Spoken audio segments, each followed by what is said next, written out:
Hello good morning and welcome back friends. आप देख रहे हैं पेसर एजुकेशन यूट्यूब चैनल। आज के इस वीडियो में बात करेंगे 10 जुलाई से रिलेटेड जितने भी इंपॉर्टेंट करंट अफेयर बनती हैं सारी इस वीडियो में कंप्लीट करेंगे। साथ ही काफ़ी सारे एक्स्ट्रा फैक्ट भी यहाँ पे डिस्कस करेंगे। सो पूरे लेसन को ध्यान से और लास्ट तक आप जरूर देखिएगा। इसकी PDF आप डाउनलोड कर सकते हैं नीचे वीडियो के डिस्क्रिप्शन में से। तो देखिए, सबसे पहले हम बात कर लेते हैं जो लास्ट वीडियो की क्विज थी आपके लिए। क्वेश्चन था कि नौसेना के सबसे पुराने हाइड्रोग्राफिक सर्वेक्षण वाले किस जहाज को 40 वर्षों की सेवा के बाद में रिटायर्ड कर दिया गया है। सही आंसर था यहाँ पर आपका INS संध्याक। ये इसका सही आंसर था सी वाला। ठीक है, चलिए अब बात करते हैं यहाँ पर आज की करंट अफेयर की। देखिए, पहला क्वेश्चन आपके सामने है, निम्न में से कौन टोक्यो ओलंपिक के लिए क्वालिफाई करने वाले दूसरे भारतीय गोल्फर बन गए हैं। यहाँ पर बात हो रही है टोक्यो ओलंपिक क्वालिफाई करने वाले दूसरे भारतीय गोल्फर। इनका नाम है उदयन माने। यहाँ पर अगर आपसे पूछा जाए दूसरे गोल्फर कौन बने हैं, उदयन माने। अगर आपसे पूछा जाता कि पहले भारतीय गोल्फर कौन बने हैं टोक्यो ओलंपिक क्वालिफाई करने वाले, तो ये माना पटेल है। मैंने पिछले वीडियो में आपको बताया था। दोनों आपको ध्यान रखने हैं, पहला वाला इंपॉर्टेंट है यहाँ पे। ठीक है, अगला अपडेट, किसको एक बड़े कैबिनेट फेरबदल में भारत का नया स्वास्थ्य मंत्री चुना गया। हाल ही आपको पता है कि कैबिनेट में काफ़ी सारा बदलाव किया गया है और उसके दौरान जो नए स्वास्थ्य मंत्री बने हैं वो कौन बने हैं, ये आपसे यहाँ पर पूछा जा रहा है। सही आंसर होगा Mansukh Mandaviya. Very important update है। आपसे देश के नए स्वास्थ्य मंत्री के बारे में पूछा जाता है तो आपको मनसुख मंडाविया नाम ध्यान रखना है। ठीक है, अगला अपडेट, निम्न में से किसके द्वारा लिखित द लाइट ऑफ एशिया नामक एक नई पुस्तक हाल ही लॉन्च की गई है। पुस्तक का नाम है द लाइट ऑफ एशिया। ठीक है, ये लिखी गई है जयराम रमेश के द्वारा। ध्यान रखिएगा, जयराम रमेश। यहाँ पर इसका कवर पृष्ठ आप देख सकते हैं पुस्तक का, और ये जयराम रमेश के द्वारा लिखी गई है। इस पुस्तक के अंदर क्या है, इस पुस्तक के अंदर जो है, जो बुद्ध है हमारे, ठीक है, उनकी जीवनी है इसमें। ठीक है, बुद्ध की जीवनी को का प्रकाश इसमें डाला गया है। और जो ये पुस्तक है, जो कि यहाँ पर इससे पहले जो सर एडविन अर्नोल्ड का जो महाकाव्य 1879 में जो द लाइट ऑफ एशिया के नाम से ही एक प्रकाशित हुआ था, उसी की जो आकर्षक कहानी है, उसमें जो चीज़ें दर्शाई गई है, उसी को यहाँ पर इसमें शामिल किया गया है। तो ये चीज़ आपको ध्यान में रखनी है। ठीक है, चलिए अगला अपडेट यहाँ पर देख लेते हैं। भारतीय नौसेना पोत जिसने हाल ही में इतालवी नौसेना के फ्रंटलाइन फ्रिगेट के साथ सैन्य अभ्यास में भाग लिया है, तो इसका नाम है INS तबर। INS तबर ने हाल ही में यहाँ पर जो इतालवी नौसेना है इसके फ्रंटलाइन फ्रिगेट के साथ ये सैन्य अभ्यास में हिस्सा लिया है।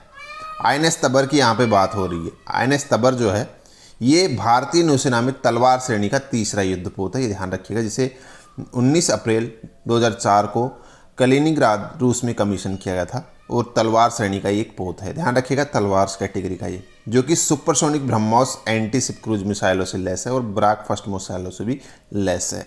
ये हो गया INS तबर के बारे में। अगला अपडेट देखते हैं अपना। हेनले पासपोर्ट इंडेक्स 2021 की रिपोर्ट के अनुसार किस देश का पासपोर्ट दुनिया का सबसे शक्तिशाली पासपोर्ट है। सही आंसर होगा आपका जापान। हाल ही की जो हेनले पासपोर्ट इंडेक्स की जो रिपोर्ट है 2021 की, उसके अनुसार सबसे शक्तिशाली पासपोर्ट जापान का है। ये आपको ध्यान रखना है। जापानी पासपोर्ट वर्तमान में प्रेजेंट में 193 कंट्रीज को वीज़ा फ्री या वीज़ा ऑन अराइवल की एक्सेस सुविधा देता है। और यहाँ पर देखिएगा, इसी के साथ जो है ये इस सूची में पहले स्थान पर है। यानी कि इस सूची में देखिए स्थान किस हिसाब से दिया जाता है, जो देश सबसे ज़्यादा वीज़ा फ्री या वीज़ा ऑन अराइवल फैसिलिटी देता है वो यहाँ पर सबसे ऊपर रहता है। ठीक है, तो यहाँ पर जापान 193 देशों को वीज़ा फ्री एक्सेस या वीज़ा ऑन अराइवल की फैसिलिटी देता है। उसके बाद में दूसरे नंबर पर आता है सिंगापुर, जो कि 192 देशों को वीज़ा ऑन अराइवल या वीज़ा फ्री एक्सेस देता है। और तीसरे स्थान पर आता है यहाँ पर दक्षिणी कोरिया और जर्मनी। भारत के संदर्भ में यहाँ पर बात करें तो देखिए, भारत की स्थिति इसमें खराब हुई है। भारत जो है, जो कि पिछले टाइम के कंपैरिजन में 6 स्थान पीछे की शक्कर यहाँ पर 84 से 90वें स्थान पर पहुँच गया है। लास्ट टाइम की जो रैंकिंग की थी भारत की 84 थी, लेकिन यहाँ पर 6 स्थान और फिसल कर अब यहाँ पर 90वें स्थान पर आ चुका है भारत अगर बात करते हैं, वर्तमान में केवल 58 देशों को वीज़ा फ्री या वीज़ा ऑन अराइवल की फैसिलिटी देता है। तो यहाँ पर इसलिए भारत जो है अब 90वें स्थान पर है। ये आपको ध्यान में रखना है। अगला अपडेट है अपना, भारतीय सेना ने कश्मीर के एक शूटिंग रेंज का नाम निम्न में से किस बॉलीवुड अभिनेत्री के नाम पर रखने की घोषणा की है। आंसर होगा आपका विद्या बालन, जो यहाँ पर कश्मीर की जो एक शूटिंग फायरिंग रेंज है, ठीक है, उसी का नाम यहाँ पर विद्या बालन जो बॉलीवुड अभिनेत्री है उस पर रखने की घोषणा की गई है। अगला अपडेट है प्रधानमंत्री नरेंद्र मोदी ने कैबिनेट में रेलवे मंत्रालय की जिम्मेदारी पीयूष गोयल की जगह किसको दी है।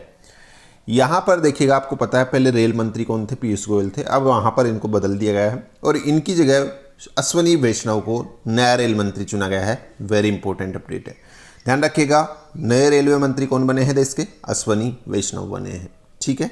अगला अपडेट, हाल ही में गठित किए गए सहकारिता मंत्रालय का प्रभार किसे सौंपा गया है। मैंने पिछले वीडियो में बताया था एक नया मंत्रालय का गठन किया गया है इस फेरबदल के दौरान, अभी जो कैबिनेट में हुआ था, और वो था सहकारिता मंत्रालय। ध्यान रखिएगा नाम। और सहकारिता मंत्रालय का जो प्रभार है वो किसने संभाला है, अमित शाह ने संभाला है, ये आपको ध्यान रखना है, ठीक है। अगला अपडेट देखिए, यहाँ पर नेक्स्ट अपडेट अपना, निम्न में से किस देश ने हाल ही में विश्व के सबसे ऊंचे सैंड कैसल का निर्माण किया गया है। यहाँ पर आपका सही आंसर होगा डेनमार्क। विश्व के सबसे ऊंचे सैंड कैसल मतलब कि विश्व का सबसे ऊंचा एक रेत का महल आप कह सकते हैं। ये दुनिया का सबसे ऊंचा सैंड कैसल या रेत का महल जो है डेनमार्क में बनाया गया है और यहाँ पर देखिएगा इसको हाल ही Guinness book of world record में शामिल किया गया है, जिसकी हाइट यहाँ पर 21.16 मीटर है। इससे पहले रिकॉर्ड जो है जर्मनी द्वारा बनाए गए 17.66 मीटर के यहाँ पर जो सैंड कैसल था उसके नाम था। अब यहाँ पर इस रिकॉर्ड को तोड़ दिया है डेनमार्क ने और इसकी हाइट है 21.16 मीटर, ठीक है, ये आपको ध्यान रखना है। अगला अपडेट है, रिचर्ड डोनर जिनका हाल ही देहांत हो गया है, किस फिल्म के निर्देशक थे। सुपरमैन का आपने नाम सुना होगा, काफ़ी पॉपुलर और चर्चित फिल्म है, उसी के यहाँ पर निर्देशक थे। ध्यान रखिएगा रिचर्ड डोनर, ठीक है, इंपॉर्टेंट है।